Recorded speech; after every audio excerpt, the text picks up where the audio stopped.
Hello, my name is Marshall Adler. I want to thank you so much for listening to our show. I want to invite you to join me and my good friend and co-host, Steve Smelski, on our journey of hope through grief. After my 32-year-old son, Matt, passed away, I knew I was on a journey I never thought I would ever take. Although this is a journey no one ever wants to experience, it has taught me some amazing life lessons of loss, survival, and redemption. You will hear incredible stories of amazing people that could change your life forever. One of these amazing people I want to tell you about is my son, Matthew Adler. So, Steve, again, if you could say hi to everybody. Hello, everybody. So, I thought I would just ask you a question about Matt. Can you tell us all about Matt? Absolutely. Steve, I know you and I have been on this journey together because we've both lost our sons, but obviously losing a son is an individual journey that every father has to take on his own. And my son, Matt, obviously was a huge part of my life in life and is now a huge part of my life in his death. He was an incredible human being who may not have had the gift of longevity, but he put an enormous amount of love and humanity in the 32 years that he was on this planet. His whole life was really based on helping others. When he was in grade school, at a very young age, he was called the Comforter. Why? Because all the teachers saw that whenever another student was having difficulty, sad, depressed, being bullied, Matt would always go over and help that person. He was awarded in high school the American Legion Citizenship Award because he just continued throughout his school years helping people. His nickname that we called him was Mahatma, like Mahatma Gandhi, which means great soul. And I always believed that he had that great soul. And Matt was an incredibly artistic person, interested in literature, in movies, in books, in music. And I know that one quote he always liked was, I think, from Walt Whitman. And Walt Whitman made a comment that society needs people made out of steel and velvet. By that he meant we need people that are tough enough to deal with the difficult issues of life, but also kind and gentle to help those less fortunate. And I think Matt absolutely did that. The thing about Matt, though, for all of his good work that he did, I was amazed how he never liked when people would mention what incredible job he did on some aspect of his life. He just never liked to have the spotlight of praise on him. And it sort of reminds me of a great quote from Will Rogers that I also told Matt years ago. Will Rogers, the great American humorist, had a great quote that I think went something like this, that if you get somebody else to blow your horn, the sound will travel twice as far. Matt never blew his own horn and didn't like other people doing it, but when they did, the sound did travel twice as far because they know it really meant something that really affected people in a positive manner. And the one quick story that I like to tell about his school days concerned a day where his school indicated that a very famous person was going to come to his school, and the school needed an ambassador to take this famous person around. And what happened is that Matt was chosen by the school to be that person. And after he spent the day with this famous person, he came home, and I asked him, how was it? He goes, oh, it was real interesting. And I go, that's it? You don't have anything else to tell me? He goes, no, it was extremely interesting. I really enjoyed it. And then he sort of went on his way. Later that night, we got a call from the school saying that this famous person was so impressed by Matt that they wanted authorization to give our home address to this person so he could write a letter. After Matt passed away, I found the letter in his personal effects, and I actually was so incredibly moved by this. And the person that wrote the letter, this famous person that Matt became very close with, was Fred Rogers of Mr. Rogers' Neighborhood. Obviously, anybody that's ever watched PBS, any child knows that Fred Rogers was one of the nicest human beings on the planet. And I think it is a great testament to Matt's life being well led based on the fact that Fred Rogers felt he needed to write this letter to Matt, which I now want to read to you. It goes on, I'm quoting, "Dear Matt, thank you so very much for your kindness to the Rogers family.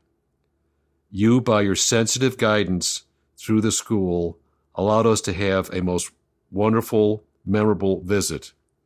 I wish you every blessing in your life as you continue to work on a goal of helping others and all kinds of children throughout your life. You have such a beautiful spirit. Sharing that with others will be an enormous contribution to our society. Again, our thanks for giving such a thoughtful and wonderful tour of your wonderful school. Your real neighbor, Fred Rogers." When I read this after Matt passed away, I actually was so struck because I forgot that it was even in there, and I forgot about the whole day that Matt spent with Mr. Rogers, and he actually stayed in touch with Mr. Rogers through his life. And looking back now really just gave me a sense of peace and contentment, because obviously it was not just my biased view that my son had this incredible effect on people. It was the view of one of the greatest humanitarians of our lifetime, Fred Rogers, that he felt the same way. So after reading this letter, after Matt passed away, it truly, truly meant a lot to me. And the effect on me really sort of is one of the reasons why we are doing this show today, because I just felt that it was now my obligation to continue the work of helping people that Matt did in his lifetime that he could no longer do because he's not here. I've tried to live up to that goal, and I hope Matt is proud of me for what I am doing. What I'd like to talk about now is how Matt's life unfolded after he left high school. He always wanted to be a movie director. Matt had a encyclopedic knowledge of movie trivia. Instead of Googling any type of question I had about a director or producer or who won the best movie in 1957, I would just call Matt. And he always knew the answer, and he always was right. He was just incredible. So he had the desire to always go to California to try to start his movie career. And he was fortunate enough in the last 3 years of his life to actually live in Southern California. He went to film school here in Florida, then he continued his education in California. And it was the happiest, most productive, most gratifying time of his life. And the reason I'm telling you this is that he came back to Orlando in July of 2018. The reason he did that was that my mother, Matt's grandmother, was dying. She was in hospice, and Matt flew in from San Diego to say goodbye to my mother, his grandmother. Never in a million years did we ever have any inkling that we were not only saying goodbye to my grandmother, but we were saying goodbye to Matt, because that was the last time we saw him. We had a wonderful time with Matt. He saw a lot of his old friends. He spent a lot of time with his family. It was just one of the best 4 or 5 days that we had spent together. And what happened is he had to go back to San Diego for some work obligations, and he knew that he'd have to be flying back to Orlando because my mother was going to pass away and he had to come back for the funeral. Again, never did we ever think that he would pass away before my mother did. On the morning that he left, I drove him to the airport, and I told him how proud I was of him because he had formed this incredible life that allowed him to do things that he wanted to do professionally, but also from a personal standpoint. He had a lot of good friends. He had a lot of good relationships that were with wonderful people, and he was really happy. And I told him, as a parent, it just meant so much for me to see my son so happy. And he told me something. He said that he learned that it's not what happens to you in life, it's how you handle it. And he felt that this was the happiest time of his life. He was looking forward to his movie career. He really enjoyed his living in California, and he couldn't wait for the future. If this was a Hollywood movie, that's where the director would have said, cut, and they would have said, well, that's a Hollywood ending. This young man is going to go and win an Academy Award because he's got all these great attributes that are going to flourish, and he's going to have this long, wonderful life. Matt, being the movie connoisseur that he was, always told me that he was not a huge fan of Hollywood endings because they didn't show the reality of what would happen if you kept the film rolling. Unfortunately, many Hollywood endings, if you keep the film rolling, show tragedy, illness, suffering, and death. And Matt knew that the great directors would show that because it is part of the human experience. So if you took the fact that this was a Hollywood ending when we hugged each other at the airport and said, see you soon, if the director said cut, say, wow, what a great movie that was. But Matt wouldn't be satisfied with that. He said, it's not true to life. And truer words are never spoken because 13 days later, Matt passed away. And that was the last time I ever saw him. And I think that that is something that has been a lesson to me, because you realize life has twists and turns, has many things that you can't control. And losing Matt was obviously something we could not control, but it's given us the opportunity to go forward, live the best life we can, help as many people as we can, as a tribute to Matt. What happened next is sort of almost unbelievable, in the sense that we were at the funeral home picking out Matt's headstone when I got the call that my mother had passed away. And if it wasn't so serious, I would look at this almost like a black comedy movie that was happening to somebody else. And I was stunned, but I knew my mother's death was coming, but I didn't think it would be literally while we were at the funeral home picking out Matt's headstone.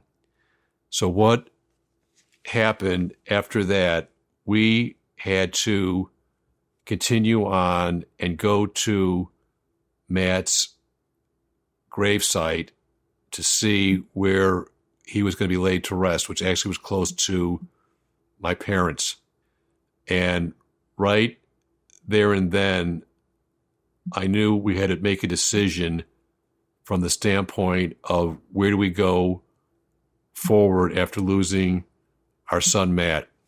And what we decided to do is that we decided to make sure to live our life as productive and as meaningful as possible as a tribute to Matt. I know that grief can be overwhelming, and some people literally become the walking dead. But by that I mean they're living, but they're not living. The grief is so overpowering that they can't function to lead a productive, meaningful life. And I knew that Matt would not want his passing to result in that. He'd want us to live the best life we could, even though he wasn't here. And that is something that we decided to do together. And one of the huge factors that has helped us through our grief process is my co-host, Steve. Because after Matt passed away, we knew we could not go through this process on our own. And we were able to join Grief Share, which was run by Steve and his wonderful wife, Shelley. We started Grief Share literally just 2 or 3 weeks after Matt passed away. And it really was a godsend because it gave us support and a template to have our journey of grief result in a productive, meaningful life. So Steve, I can't thank you enough for helping us with that process. You're welcome. It was actually a privilege for us to get to hear about yours and Debbie's journey and the story of Matt and what Matt's like. So it was a great pleasure for us to get to know both of you and to hear the stories about Matt, which make us smile. So tell us, how have you dealt with your grief? Well, it's interesting because I've told many people the comment that you made at the first meeting when we first met you, and I thought this was so relevant. You started out by asking the people at Grief Share, who are obviously there because they lost a loved one, how many courses they had taken in the study of grief. And obviously everybody looked around, and the answer was nobody ever took a course in grief. Why in the world would anybody want to do that? You wouldn't, except when you do lose a loved one and you are in grief, you're totally unprepared for what is going to happen to you. So I look at that and realize I will be learning about grief for the rest of my life. And I knew that we had to meet it head on. And Debbie, Matt's mother, my wife, had a great comment that she didn't make till about a year after Matt's passing, that she knew that grief was always going to be in our house. It was never going to go away. It's not here 24/7, but she decided that she had to make friends with it. It was not leaving our house. It was going to be there, and we could either fight it in a battle that would not be productive for a happy life, or acknowledge its existence and try to make the most of it. So what we did is we decided to take grief head on. And we had so many people who had lost loved ones in general and children in particular to reach out to us. Before we lost Matt, I always thought that losing a child was the worst thing that happened to anybody. I had firsthand experience in the sense that my parents lost two sons. One was younger than me, one was older than me. I was too young to have any memory, but my mother grieved from losing two sons till the day she died. So having people that had lost loved ones in general and children in particular was very instructive as to how we were going to deal with grief head on. And of all the people that we dealt with, the one that really resonated with me more than any other was my Aunt Eve. Her youngest son, Jeffrey, was a brilliant medical doctor. He was one of the top ophthalmologists researching macular degeneration in the world. At age 37, he came down with stomach cancer. It took his life. The nature of stomach cancer is it's generally fatal and extremely painful.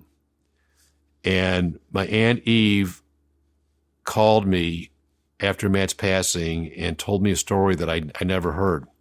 She said that she was at her son's bedside holding his hand.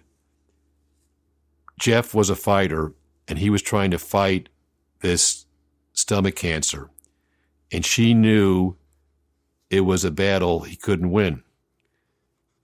So when he passed, she said that it gave her comfort that he was no longer in pain. And she realized that he was a gift from God for 37 years, that it was his time, And this was something that she nor anybody else on this planet could change. And what she told me is that one day I would understand that Matt is no longer in pain and that he was a gift from God for 32 years. And there was nobody on this planet could change the lack of longevity that Matt had. And that was very comforting to me because I realized that my cousin Jeff helped so many people in his 37 years of life, and Matt helped so many people in his 32 years of life.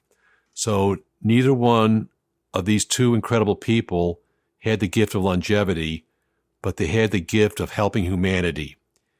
And in the big picture, that has helped me get through the grief process. And I'll just say this, our rabbi had a interesting comment that I never knew until after Matt passed away. What he told me is that generally when a baby's born, everybody is really happy, smiling. And when somebody passes away, people have tears of sorrow. He said the Jewish religion actually flips that. I never knew this.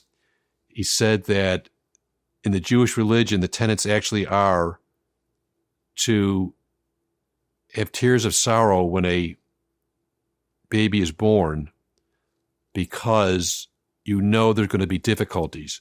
You know there's going to be tragedy. You know there's going to be sadness. You know there's going to be difficulties that you can't protect this child from. And when somebody passes on, you should actually have a smile, a happiness that they're no longer in pain, no longer subject to tragedy, and all the good things that they did are now in the book of life. And there's an old saying that may their memory be a blessing. And I will tell you that Matt's memory is a blessing. So to answer your question, Steve, that is how we dealt with grief. Marshall, thanks for sharing that. I know how difficult it is to walk through the discussion about it. So I've heard a little bit of this story. Tell us the story about your trip to Israel. Israel was a place that I always wanted to see at some time in my life. I never thought it would be under this circumstance, but what we decided to do is, in the Jewish religion, on the anniversary of a loved one's death, it's called a yortzeit candle. You light a candle that burns for 24 hours in a tribute to that person. And Debbie and I decided that we were going to go to Israel to honor our son by lighting his yortzeit candle in Israel. And what we did is we made a trip that was amazing in many different ways. And the biggest effect on me, we went to the Wailing Wall, which is the western wall of the Second Temple in Jerusalem. It's the part of the old city that many people have seen on TV. It's the most holy place of the Jewish religion, and people from around the world, Jews, Gentiles, Muslims, atheists, Buddhists, of any religion or no religion at all, go there and put notes into the wall. And these prayer notes are kept in the wall, and I believe that they're actually rounded up periodically and taken and buried in the Mount of Olives, which is obviously of biblical significance. So what we did is we went to Israel and we put a prayer note for my son Matt, for my father who passed away in 2012, for my mother who passed away 2 days after Matt, and to my good friend from childhood of over 50 years, Ted, who passed away a few weeks after Matt. And there was a synergy and a contentment that I had writing these prayer notes for Matt, my mother, my father, and my best friend of 50 years, because they all knew each other and they all loved each other. And I felt that it was very significant that I was putting these four people together in prayer notes in the Western Wall, where people for thousands of years have been coming to make a tribute to the lost loved ones. And as I was standing at the wall, I realized that thousands of years people have been doing what I'm doing, and I sort of realized that the key aspect of someone's life, again, it's not the quantity, it's the quality. Because all of these people that had come before me for these thousands of years, putting prayer notes into the Western Wall, had lives that were too short. Whether it was somebody who lived in their 90s, like my parents, or somebody that passed away at 32, like Matt, life for someone you love is too short. But the reality is that applies to all of us. And all we can do with the time we have is make the most of it. And by seeing the history of people who tried to make the world a better place and had their loved ones come to the Western Wall like I was doing, I felt like I was in a continuum of humanity that I was proud that Matt and my parents and my friend Ted were a part of. So it really helped me through the grieving process, realizing after I've come and gone from this planet, somebody might be standing right here 1,000 years in the future who lost a child and felt the same way, that he was thankful of the good work that his child had done while they were on this earth. So I felt like I was just a part of a bigger story, and that Matt and my parents and my friend Ted made the most of the time they had on this planet. And at the end of the day, that's all any of us can do, because we are all going to be there at some time. So I really had a sense of contentment and peace that surprised me. And what we did after going to Jerusalem, we went to Tel Aviv, which is on the Mediterranean Sea, and we actually lit Matt's yahrzeit candle on the beach looking out onto the Mediterranean Ocean. And it was moving, and it again just made me realize that we're just a small part of the history of the human race, because people have been coming here for thousands of years, lighting a yahrzeit candle for their loved ones. And I felt proud of what Matt did during his time on this planet. So the trip to Israel gave me an enormous sense of peace and contentment that my family was part of a bigger legacy of service to humanity. And Matt wrote a beautiful story to help achieve that goal. Marshall, thank you for sharing Matt's story and yours and Debbie's story. You've added a few things that I hadn't heard before, and I think that was a beautiful tribute to Matt, so thank you. Well, Steve, again, you have been such a help to us because you and Shelley have been such a exemplary couple as to how you've lived your lives. We love you guys, respect you guys, and are amazed how you've handled your life with grace, kindness, empathy. And as I mentioned, at the end of the day, what else is there? Everything else is just fluff after that, because we're all here a short time, and we got to make it a good time for ourselves, our loved ones, and for humanity. And you've absolutely done that, and I believe that Matt did that, my parents, my friend Ted, and I want to take their good work and continue it in my life for as long as I can, because they're not here.